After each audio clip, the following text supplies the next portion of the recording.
Welcome back to Case of the Sunday Scaries. I'm Elise, and this is the first episode in hopefully many.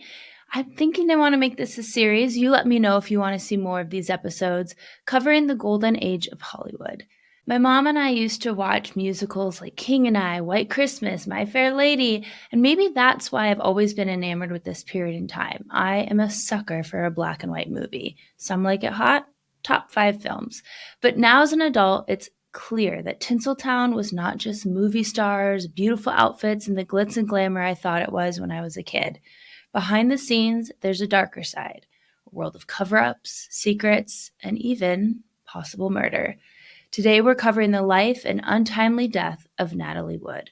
As always, I want to remind you that I compile research for these episodes from publicly available sources and use that research to form my own opinion. It's not meant to harm anybody I discuss in these episodes. Before we dive in, I have to tell you why I chose this case to cover first. I loved West Side Story growing up, and Natalie Wood playing Maria, absolutely stunning. Very embarrassing, was probably caught multiple times, like snapping my fingers to the Jets song and Stay Cool Boy, and definitely put on my fluffiest dress and twirled around to the song I Feel Pretty. I'm a dork. I embrace it. Fast forward quite a few years, and when we were going through the pandemic, I had been working at the time as a makeup artist and teaching makeup to aspiring makeup artists. As you can imagine, that was a hard job to keep up when you can't be within 6 feet of people. Needless to say, I lost my job. So I did not know what to do. I thought about all the jobs I could take, which weren't many at the time, and went back to something I knew from my early 20s, which was slinging drinks at a hotel in Scottsdale called the Valley Ho. After a long and very boring orientation day, they ended it by giving us a tour of the property. On the second floor, the concierge was giving us the history of the hotel, how it was known to be the go-to spot for the who's who movie stars of the time, who all wanted to escape the flashing lights of Hollywood before Palm Springs became the place. She came up to one frame in particular that held a wedding photo, and suddenly she had my full attention. She told the story of how Robert Wagner and Natalie Wood came to Scottsdale to have a small private wedding ceremony and held their reception there at the hotel that I was now working at. As I went to the front of the group to take a closer look at the simple, glamorous photo of Natalie and Robert standing with the founders of the hotel on their wedding day, someone behind me said, "Wait a minute. Isn't that the guy who ended up killing her?" Let's just say my interest was piqued, and with nothing but time on my hands, probably too much time on my hands, I went on a deep dive learning more about Natalie Wood. To me, she had just been Maria, a character from a movie I loved. But murdered? I honestly had never heard anything about it. The story I'm about to tell you today kind of became my parlor trick of sorts. If someone was sitting at the bar alone or seemed like they needed distraction from what we all were experiencing during that time, out came the story of the beautiful Hollywood actress who got married in this very hotel and died under suspicious circumstances. I played up the drama. In a way, the story of Natalie Wood is where, unbeknownst to me, I would start to learn how to do the research and retell these stories in a way that is hopefully entertaining. I do think the alcohol I was serving probably kept patrons at the bar listening to my long-winded ramblings, but who knows? This story planted a seed for what would later become this podcast and now YouTube channel, where I share these victim stories with you all. Natalie Wood, or Natalia Zakharenko, which is a beautiful name and was her birth name, was born July 20th, 1938 to Russian immigrants Maria and Nicholas Zakharenko, after their families had fled Russia during the Russian Civil War. Natalie's parents ended up settling in California, and let's just say neither of them was going to win an award for Parent of the Year. Her dad, unfortunately, was an alcoholic who had sometimes a pretty violent temper. I've never seen anything in the research that he abused Natalie in any way, but who knows? But it's Natalie's mother that we're going to be focusing on a lot. Maria was a stage mom of the highest degree. She had dreamed about being a ballet dancer on stage, and unfortunately, her dreams were never realized. So she decided to put all of her hopes and dreams, all of her energy into making her 2 young girls into the star that she had never been. And here's the thing. Every parent should want a better life for their children than their own experience. However, healthy parents would want their children to discover their own dreams, their own interests, and championed them pursuing that path. But not Natalie's mother. You see, before even coming to America, Maria had visited a psychic who told her that she would have a daughter who would be a beauty that would be known internationally, which was music to Maria's ears, right? But the psychic also had a warning for her. That same beautiful daughter would drown in dark waters. Maria told Natalie as a child this story over and over and over, instilling a very deep fear, maybe even phobia of water in Natalie. I mean, could you imagine? Like, that's your bedtime story. All right, girls, let's tuck in for the night. I'm going to tell you of the time that I saw a psychic, and she said one of you is going to be a star and then drown tragically in dark, cold waters. Not exactly a comforting bedtime story to tell your children.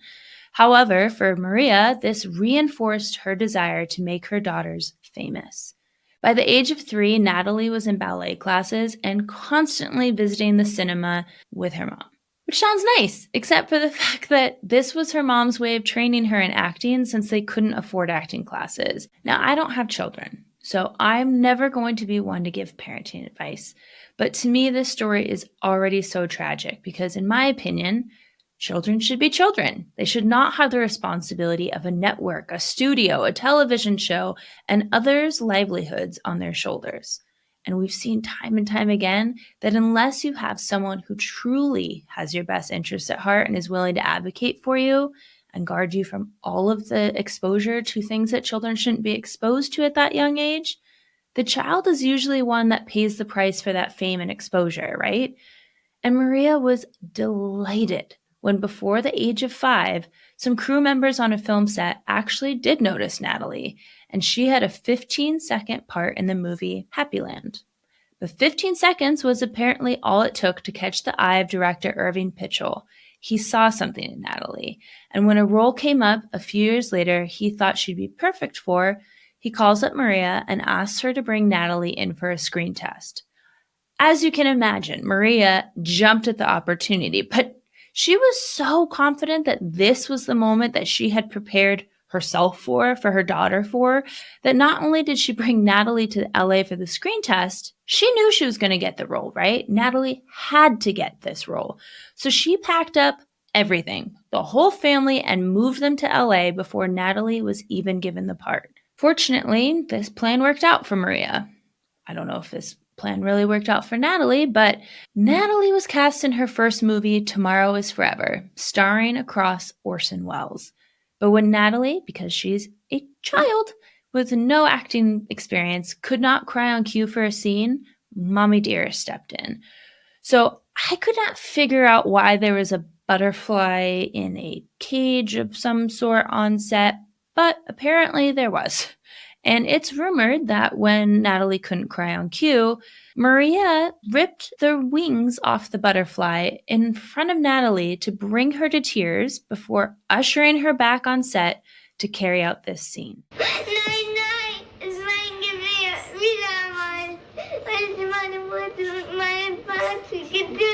What is it, Kester? What's happened?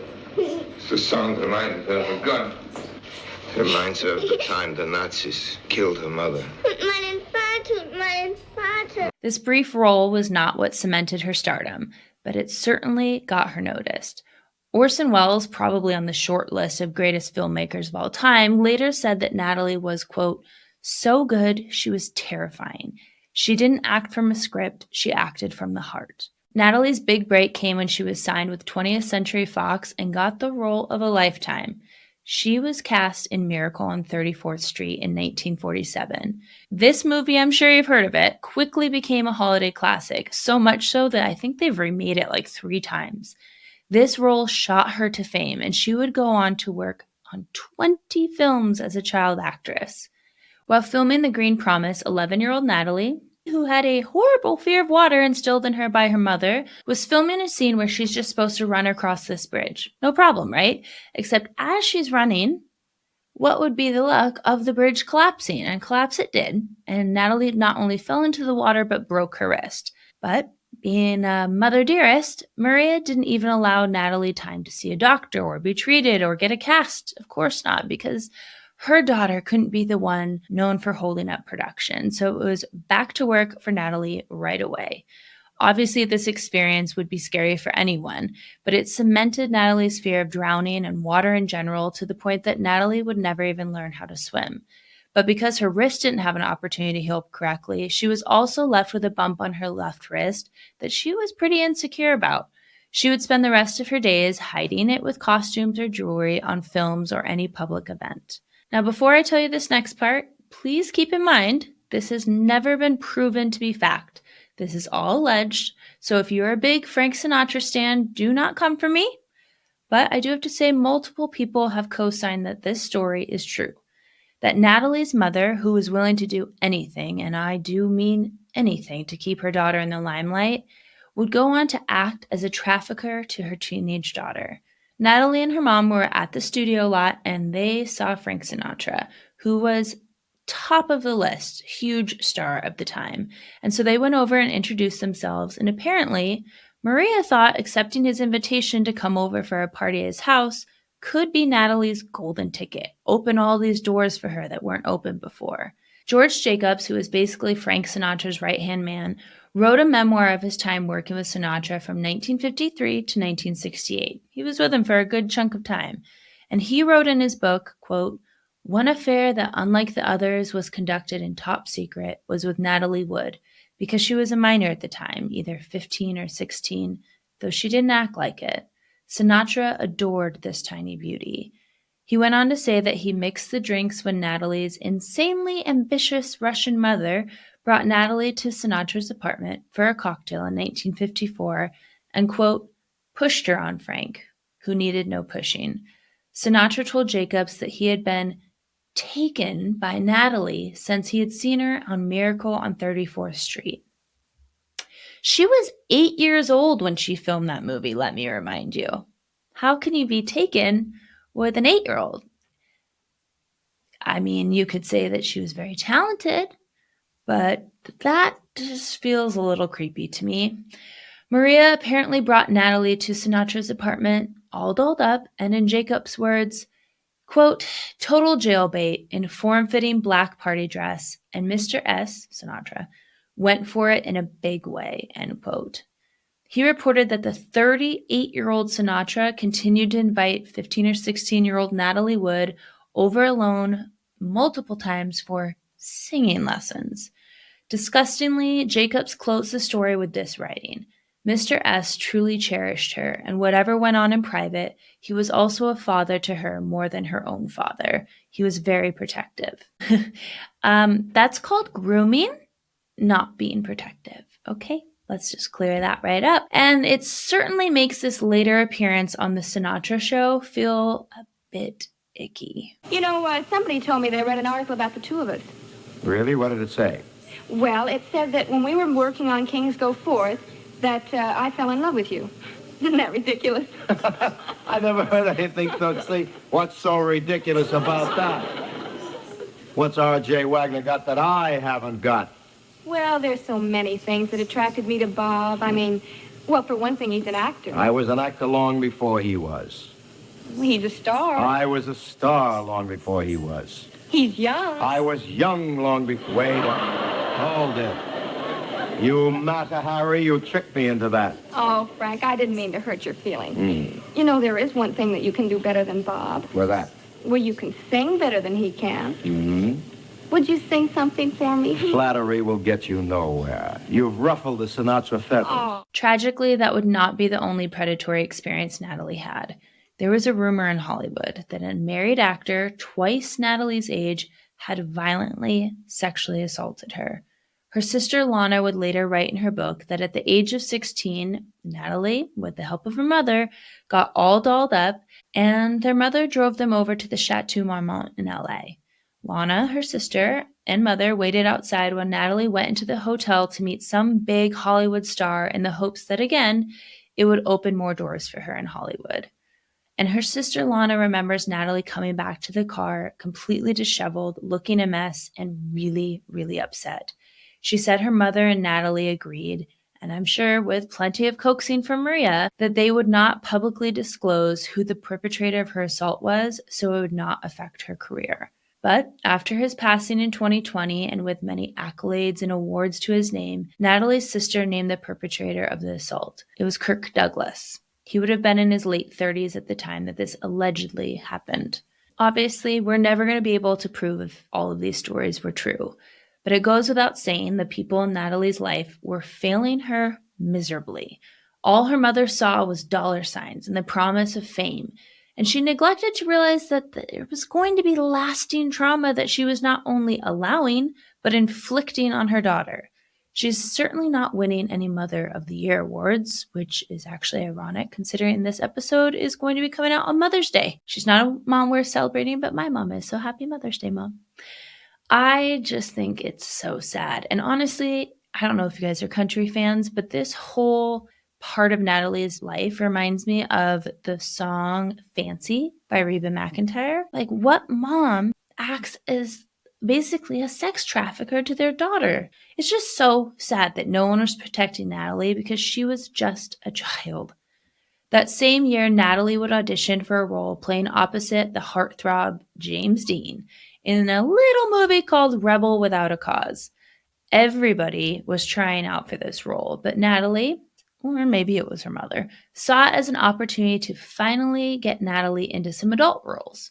Again, it's rumored that 16-year-old Natalie had a bit of a casting couch situation with the 44-year-old director Nicholas Ray, but even that didn't land her the role. In an interview later, Natalie said that she had been out partying with another actor named Dennis Hopper when they got in a very bad car crash. The police called Nicholas Ray and he rushed to the hospital to be at Natalie's side. But when he saw Natalie, she told him, kind of love this, she told him that the doctor had called her a GD, you know what that stands for, a GD, juvenile delinquent. So she yells at this 44-year-old director, like 16-year-old Natalie, "Did you hear what he called me, Nick? He called me a GD, juvenile delinquent. Now do I get the part?" And apparently this worked because Nicholas Ray would write a memo to Warner Brothers that said, quote, "We just spent 3 days testing 32 kids. There's only one girl who has shown the capacity to play Judy, and that is Natalie Wood." Rebel Without a Cause was a huge hit and obviously was catapulted even larger than life because James Dean would suddenly die a month before its release. Natalie had proven herself to be an actress finally to be taken seriously. She wasn't getting these child roles just playing the daughter of so-and-so anymore. And she earned her first Academy Award nomination for supporting actress. Natalie was truly coming into her own. And on her 18th birthday, the studio organized a date for her, because apparently that was a thing, with actor Robert, also known as R.J. Wagner. But funny enough, Natalie knew Robert Wagner. She had seen him at the studio at age 10 and told her mom, "I'm going to marry that man someday." How did you two meet? I want to hear both. Well, actually, when I was 10 years old, and RJ was about 18, I guess, when you were first under contract, I remember walking down the hallway with my mother, and I saw him, and I said to my mother, "When I grow up, I wish that I could marry him." Did you really? I really did. Did you really know that she... Well, I didn't know it then. It sure could have saved me a lot of trouble, I'll tell you. And not long after their meeting, she got her childhood wish because a year later, Robert Wagner proposed to Natalie by putting a pearl and diamond ring into her champagne glass. I'm not one to speculate about someone's sexuality. It is none of my business. But it kind of needs to be talked about in this case because Natalie started hearing some rumors from her friends that Robert Wagner, well, perhaps he was not straight. Many actors during this time had to cover their sexuality as, let's just be real, it was not an accepted thing to be anything but the heterosexual heartthrob that the actors displayed on the screen. Natalie, though, she did not believe any of that for a minute, and she agreed to marry her childhood crush, Robert Wagner. Their relationship went public, and in order to just equate what the media around their relationship was like, think of the Brad Pitt era, like Jennifer Aniston, then he moved on to Angelina Jolie, and every tabloid had it, or Blake Lively and Ryan Reynolds, or heck, in the past couple years, Meghan Markle and Prince Harry. People were invested. Two rising stars in Hollywood that fell in love together. It seemed too good to be true, and you know what they say about that. If it seems too good to be true, it probably is. Natalie and Robert Wagner married in a small ceremony in Scottsdale before celebrating at the Valley Ho on December 28, 1957, but they would publicly announce their separation just 4 years later and finalize their divorce April 27, 1962. The Hollywood rumor mill did what it does, and some said they broke up because Natalie had cheated on Robert. But the other rumor was that Natalie found Robert in bed with a man. I don't know if any of that is true because who knows? Either way, years of mistreatment by men in Hollywood, by her mother, and the demise of her marriage to Robert took a toll on Natalie's mental health. After her divorce, she had started a really tumultuous relationship with Warren Beatty, and when that too ended, unfortunately, Natalie took some sleeping pills in what we believe was an attempt to possibly end her life. Very thankfully, she ended up running down the hallway, banging on the bedroom door of her friend who had been staying at her house, and he took her to Cedars right in time. Natalie survived and got herself into therapy, and I'm going to applaud her for this. Yes, we all deserve to take care of our mental health, but you got to think of the time period, right? Mental health, much less the lasting effects of trauma, all of that was kind of brushed under the rug. It was like, have a drink, relax, pop a pill, get over it. That was the mentality of the day. So I'm glad that she took it upon herself to get into treatment. After some time, when Natalie was feeling better, she continued filming and in the process met, dated, and married a producer named Richard Gregson. Together, they had Natalie's first daughter named Natasha. Natalie had always wanted to be a mom, probably because her own mom was kind of terrible at it. But unfortunately, that marriage would end very quickly, and their divorce was finalized in April of 1972, just 3 years into their marriage. Natalie then decided to do something I think we can all relate to. She went back to an ex, and listen, I get it. If you make it into adulthood more often than not, you have the one that got away.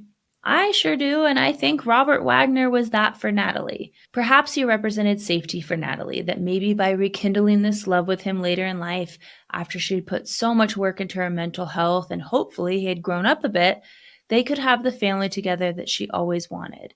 The two got back together, and man, did they get the gossip mags talking when they walked into the red carpet at the 1972 Academy Awards hand in hand. It was absolutely unbelievable that we got back together again. And we realized how lucky we were to have each other twice in our lives. They remarried just a few short months later, and soon they welcomed their own daughter, Courtney. Robert and Natalie bought a beautiful boat. Not a boat, actually. I don't think you can call a 60-foot boat. They bought a yacht. 60-foot yacht, and named it the Splendor. And on Thanksgiving weekend, 1981, they invited Natalie's current co-star, Christopher Walken, the more cowbell guy, and a group of friends out for the weekend to enjoy the coast of California. But the weather was terrible, and so most of the guests declined to go, except for Christopher. So Robert, Natalie, Christopher Walken, and Dennis Davern, the boat's caretaker, set sail through rather rough waters to Catalina Island.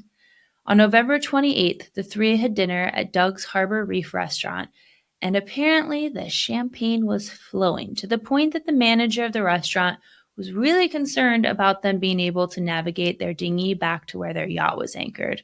They left the restaurant around 10:30 p.m. that night, and here is where the story gets a bit fuzzy, depending on who you ask.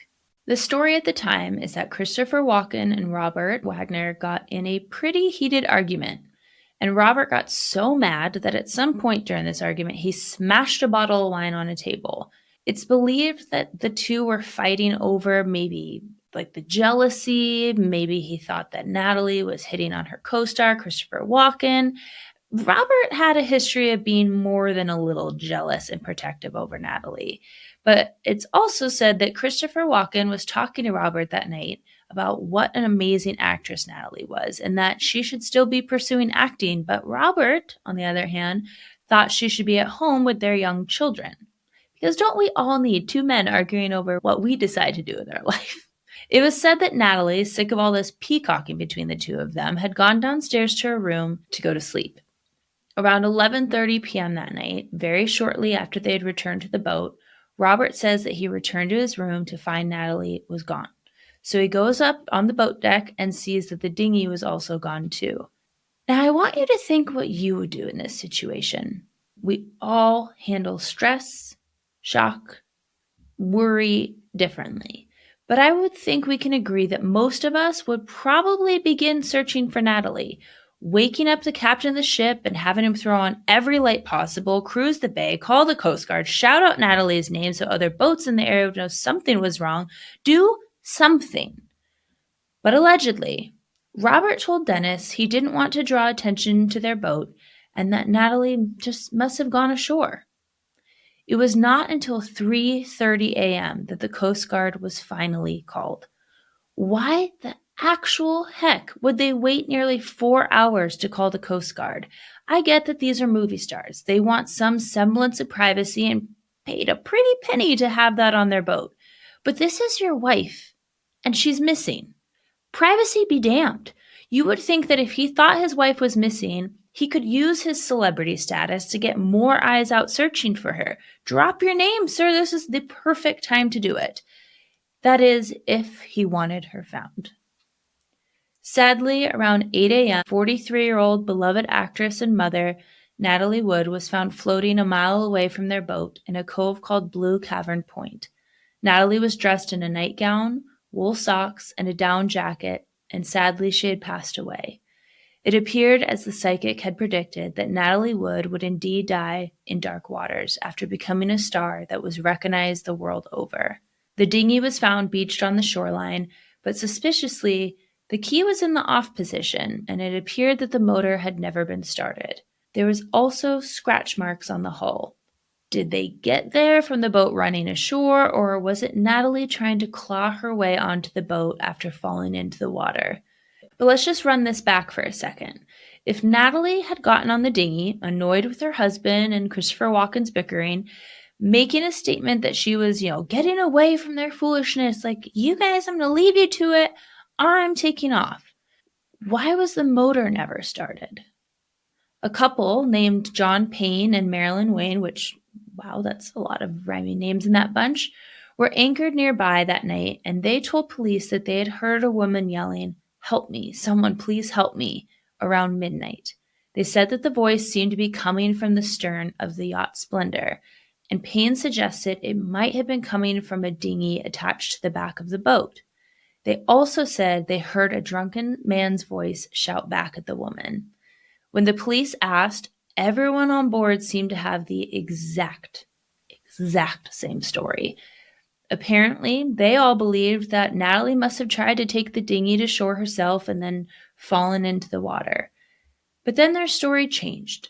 The next story was that she must have heard the dinghy banging against the boat. And now, I would get this. This would be very annoying because my dad has a boat, not a 60-foot yacht, a normal boat. And I've slept in like the little hull area and you can hear the water lapping against it and it's loud. So I imagine if there was a dinghy just kind of hitting the side of the boat because the waters are rough that night, it'd be pretty annoying. So they hypothesized that she went up to secure it more tightly to the side of the boat, hit her head, and fell overboard. Now, Miss Natalie had enjoyed her cocktails that night.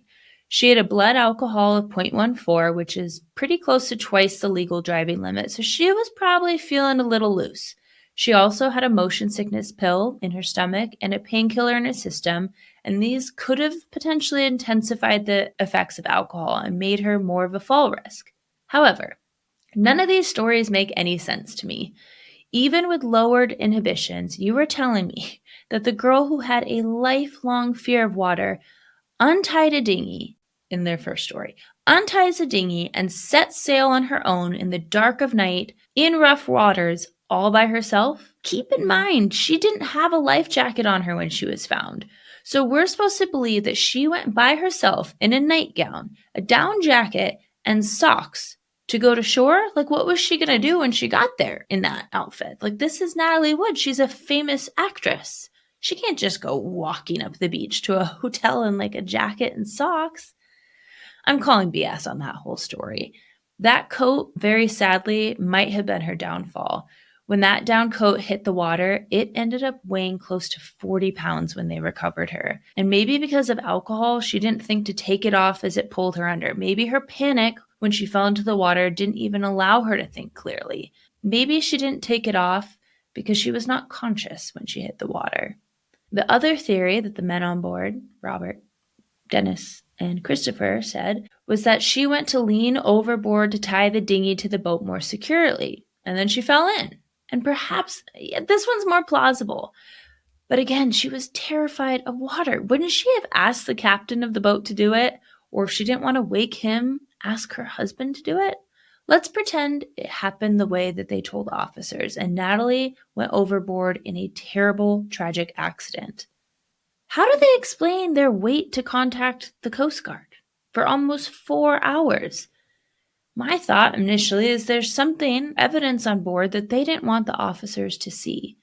Again, you would think in an emergency like that, your wife goes overboard because if she's not in the boat, she has to be in the water. Like there's only 2 possibilities there.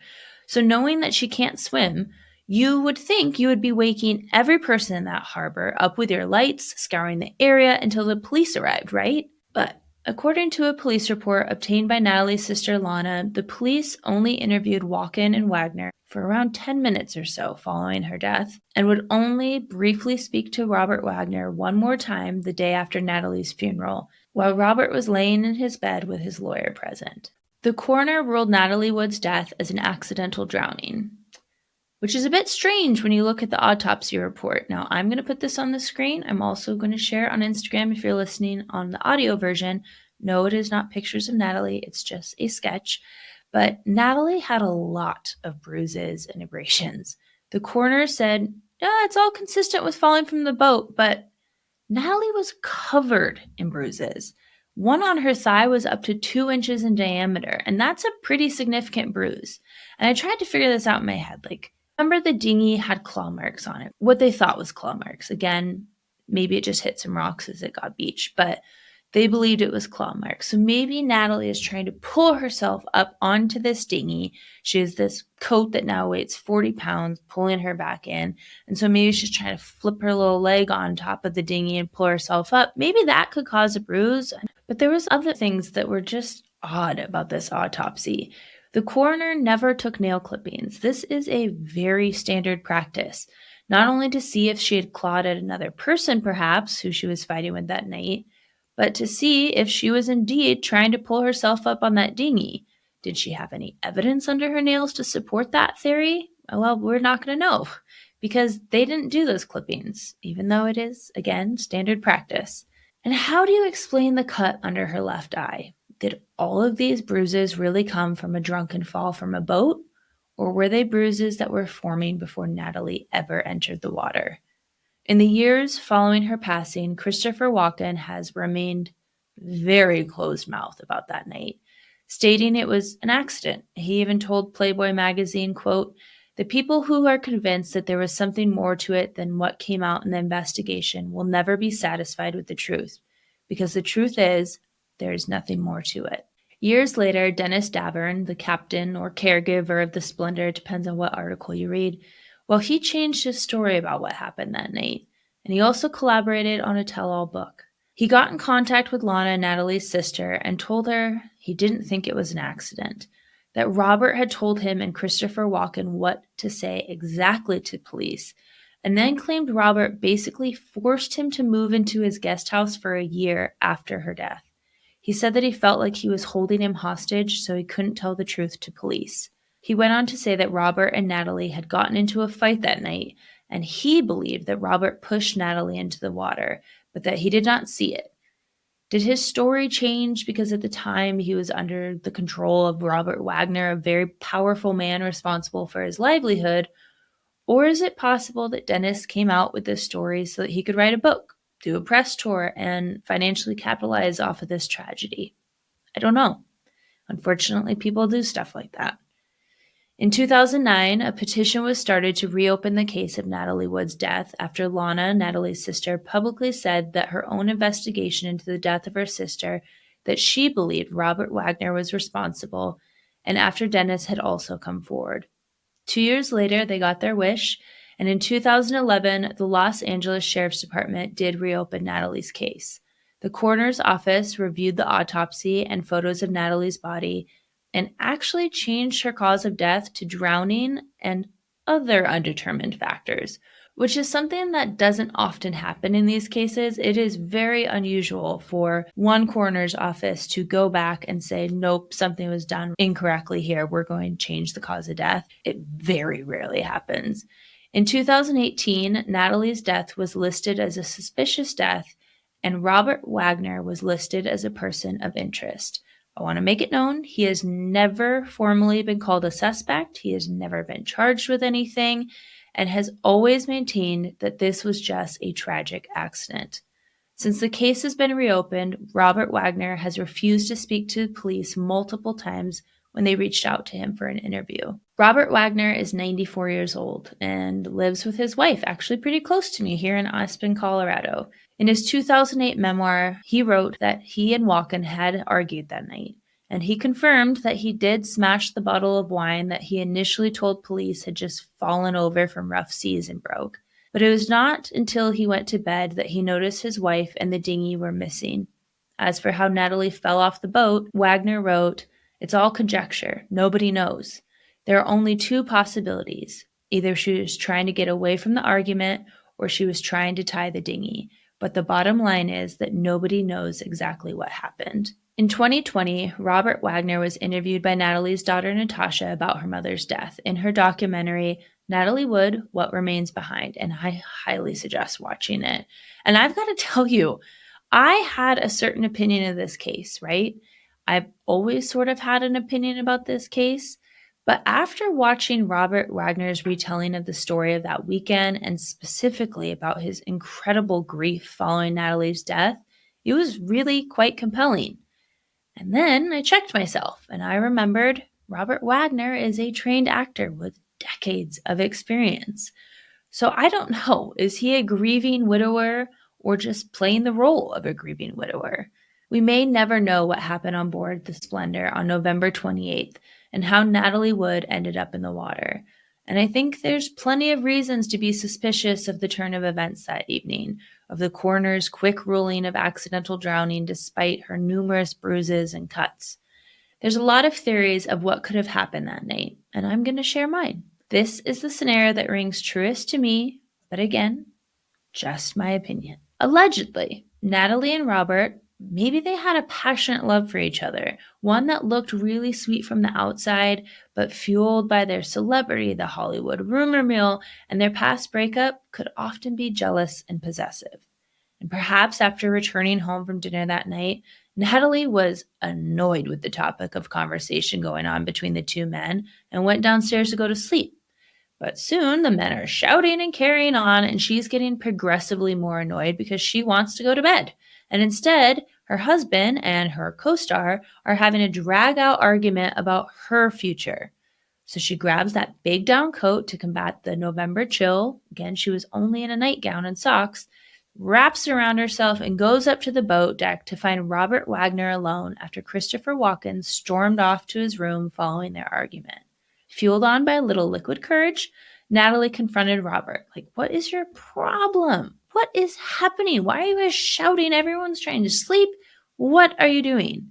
Maybe things escalated, and he accuses her of flirting with Christopher. After all, they were co-stars at the time, and Walken was just getting done telling Robert that Natalie needs to focus on her career instead of being the stay-at-home mom that Robert wanted her to be. And maybe things got heated between Natalie and Robert. And in a moment, without any premeditation, Robert grabs that wine bottle and hits Natalie. The wine bottle that he first denied breaking, then said he smashed on a table in the middle of an argument. That wine bottle connects, and that's how you get that upward motion abrasion under her eye that's listed in the autopsy report, because I guess you could get that from falling too, but we're just going with my theory here. So Natalie gets really disoriented from the blow and the alcohol in her system and falls overboard. Again, she's just wearing socks and rough seas, right? It makes sense. Robert is shocked by what just happened, but the weight of Natalie's coat starts to pull her petite body down quickly. And before Robert really has the time to react, Natalie was out of his reach. And after a minute or two, Her cries stop. He couldn't save Natalie, and now he has to save himself and his reputation. So he unties the dinghy and pushes it off to make it look that maybe Natalie took off on her own. Subduing his panic and shock with a little more alcohol, he formulated a plan. And after some time, he wakes the other men on board and pretends that he had just discovered that Natalie and the dinghy were gone. Knowing that her body and or the dinghy could not get very far in that time, he tells the captain not to turn on the lights, not because he doesn't want to alert the other boats in the harbor, but he doesn't want anyone to see Natalie and the dinghy floating away. That is why the hours-long hesitation to call the Coast Guard. He needed her to be far away enough from the boat that he had plausible deniability. That is why the dinghy's motor was never started. It was carried away like Natalie's body in the turbulent waters that weekend. Robert looked to friends and family like a man who was riddled with grief, not even able to get out of bed for quite some time. But maybe he was haunted by guilt over a second's terrible decision that took his wife's life. Again, that is just my theory of what could have happened that night.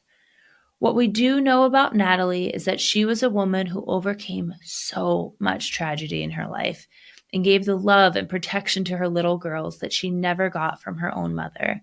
She was absolutely beautiful and vibrant and captivating to watch on screen.